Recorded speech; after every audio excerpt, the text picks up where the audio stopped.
rin po ako. Hindi ngayon, nakatulog ako, tapos nagising na naman ako ng mga alas 6. Hindi na po ako nakatulog. Tapos yun na, sabi ko, alam mo, sa akin, pinapagawa kasi dami ko ng absent. Kasi alam niyo po, ako talaga si tulog, pag kasi talagang tulog talaga. Ngayon, pero hindi naman po, hindi mo lang makarating dito sa pastoral. At sa gabi, nakakatid naman ako magsimba po. Ngayon, ang patotoo ko ay, alam po natin sa pinansyal. Di ba, tayo mga OFW, magkano lang din po. Katulad ko, meron na 2 college na po. So, ngayon, yung isa graduating, padala na ako. Tapos ngayon, meron pong kumabol na naman.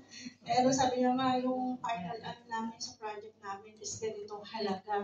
Tapos, sorry, meron pa pala sa seminar namin, tapos sa OJT. Sabi ko, Lord, bless mo po yung ko na po ang bahala ako sa panggagaling.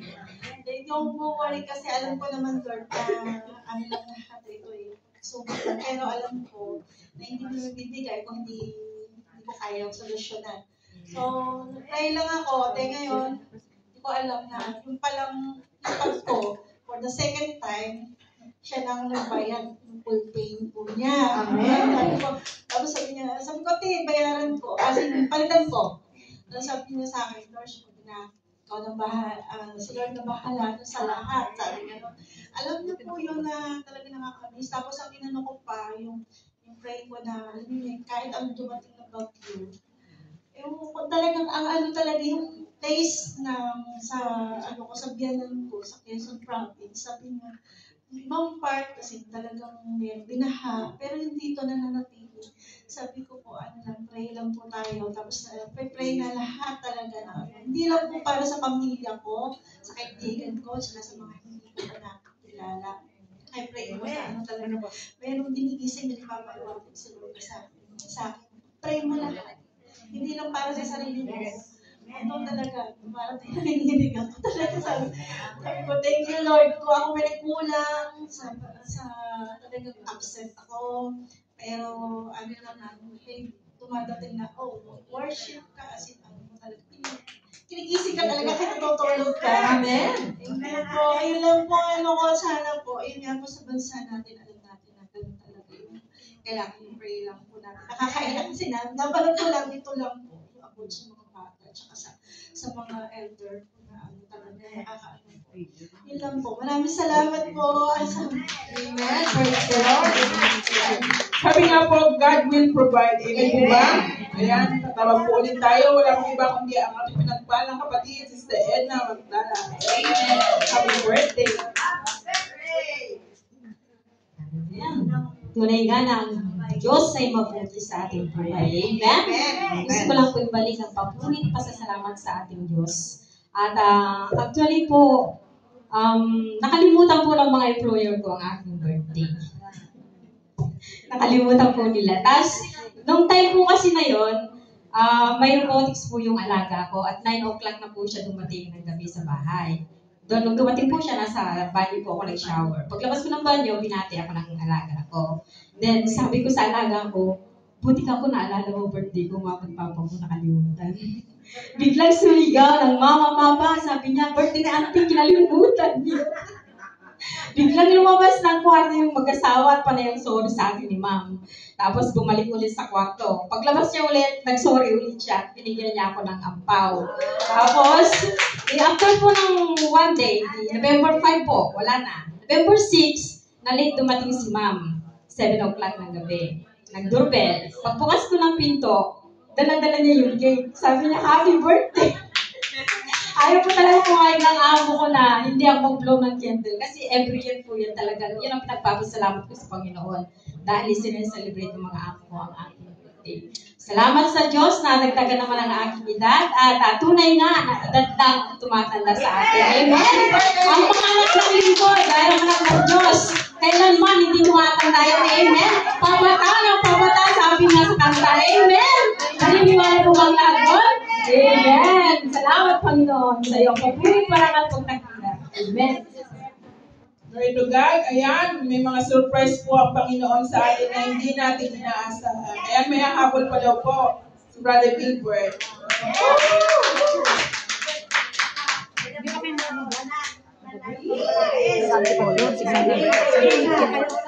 Pray po pa. Kasi dapat po nung ilang linggo ko na po gustong paiwatin. Pero sa ngayon ko lang sasabihin. Hindi naman po siguro himala o ewan ko kung himala po yun. Dahil minsan po nung gabi mong minsan natutulog po ako, nanaginip po ako. At yung panaginip po na yun para bang nakakita ako ng mga taong takot na takot sila. Nagtatakbuhan. At yung bang sa panaginip ko na yun, parang napilitan din, parang din akong humahabol sa kanila. Parang sinabi ko po sa panaginip ko yun, manalangin kayo, dumalangin kayo, umawit kayo, para bang sinabi ko na lahat na paraan para magpuri sa Panginoon. At nung mga oras na yun, ginising po ako ng mother ko. Akala niya siguro, sinusumpong po tayo. Sabi ko, sinusumpong ka ba? Sabi niya ganun. Sabi ko, hindi ako. Pero nung pagbangon ko po na yun, hindi na po ako makatulog. At nung oras na yun, parang at least kahit pa paano nakatulog pa rin po tayo ng kaunti. Kaya nung umaga po na yun, yung bang hinabol ko po yung kalimbang ng simbahan yan sa may St. Lawrence. Dahil tuwing alas 8 po kumakalimba po, yung parang yun lang po yung alarm clock ko. Kaya nung bago po kumalimba yun, alas 7 pa lang po, bumangon na po ako, nagkape na po ako, tapos doon na po ako sa labas ng balkon naghintay.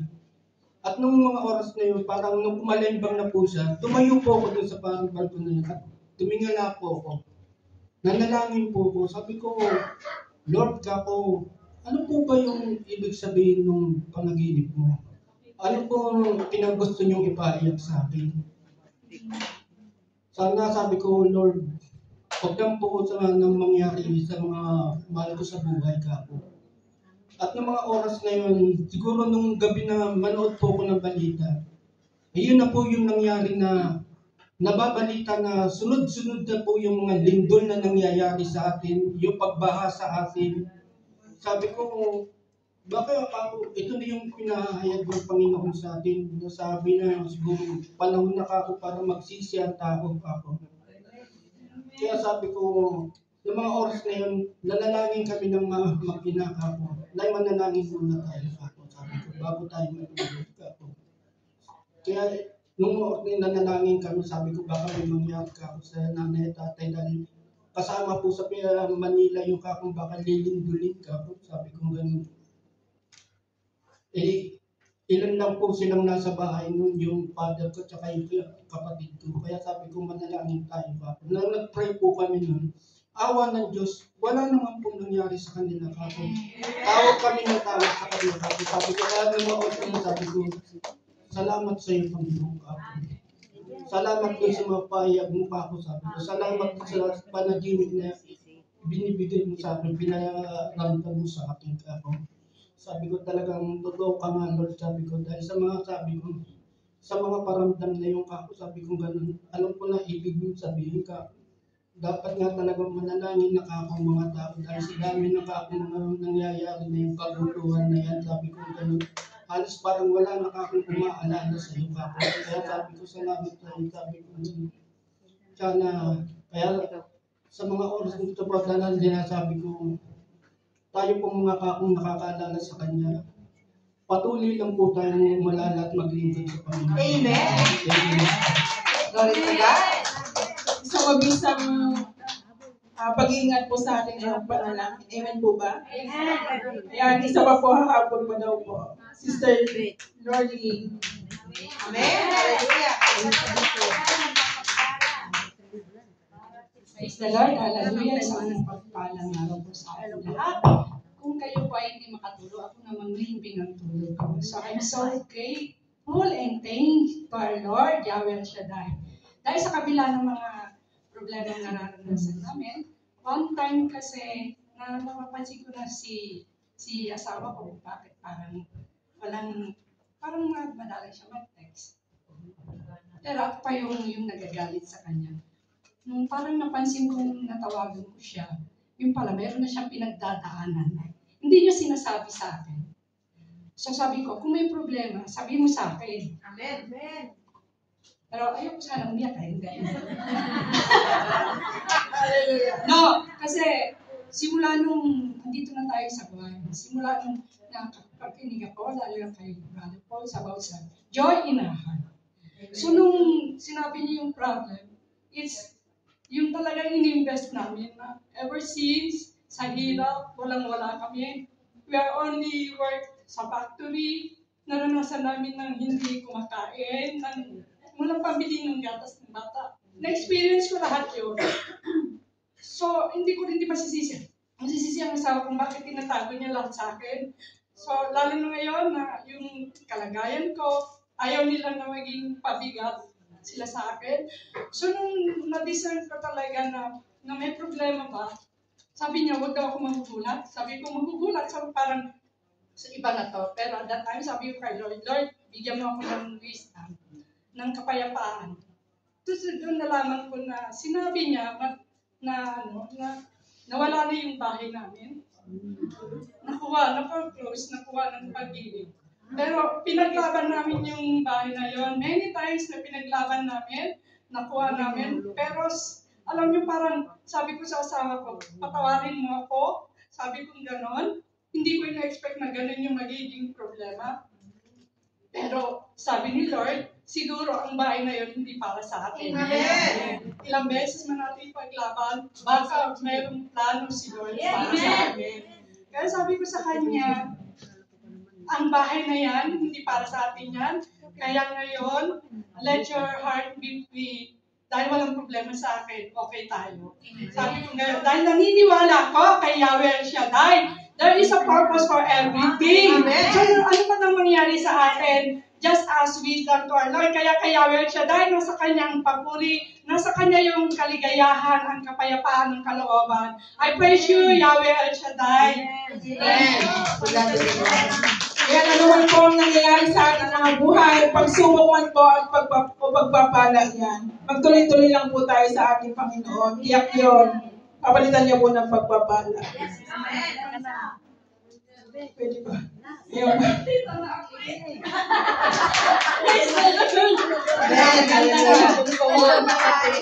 Natutuwa lang ako kasi sa kabila ng bagyo sa atin. Babagyo nga ang aking pamilya. Pero kaya nandun ako sa gilid na nanalangin sa Panginoon. Ano na ba ang nangyayari? Nakausap ko yung anak ko na nai-safety na palang mga gamit kami. Kasi malapit kami sa ilog. Ngayon, yung nanay ko, hindi lang siya ang pinupuntahan ng pastor, kundi dinala siya sa loob ng simbahan. Amen. Tuwa ng puso ko. Kaya salamat sa Diyos sa papuri, parang pagsamba. Ligtas ang aking pagkalaan.